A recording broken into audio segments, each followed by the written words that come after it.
The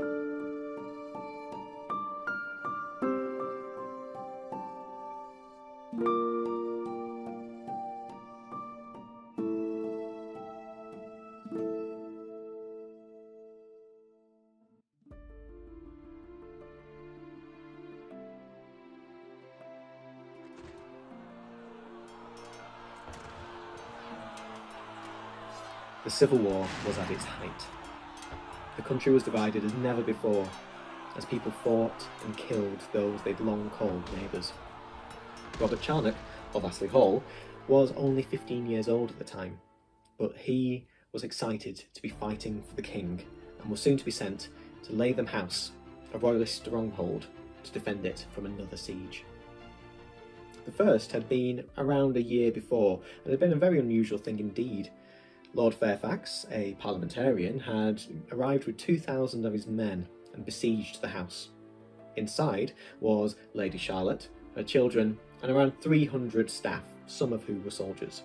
The rest of the soldiers and the lord of the manor were on the Isle of Wight, fighting for the king. Lord Fairfax thought this was going to be a very quick and simple thing, and went to speak to Lady Charlotte to ask her to surrender. He was received as an honoured guest. He was given food and drink, they discussed pleasantries. Eventually, Lord Fairfax was able to bring the subject around to the surrender of the house, and Lady Charlotte looked a little awkward. How could she possibly surrender the house? Her husband had left her in charge, and she could never do something that she knew he would not. It was very difficult. Could she think about it? Lord Fairfax, being a gentleman, gave her a week to think it over. It's hard to imagine Lady Charlotte not smiling to herself as he went back to his men.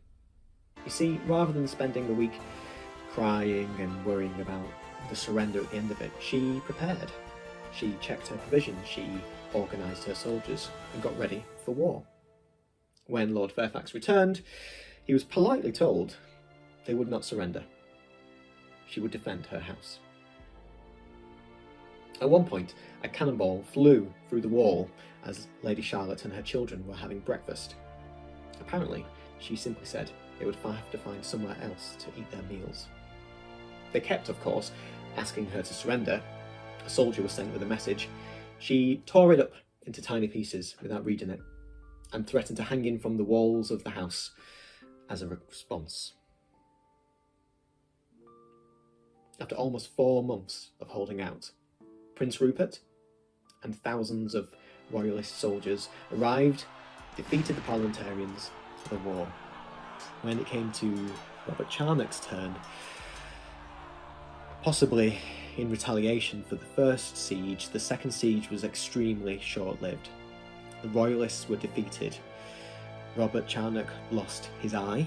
That's how he gained the nickname Captain One Eye. And he even lost his house, Astley Hall. Temporarily. He was forced to pay an enormous fine to have it returned to him.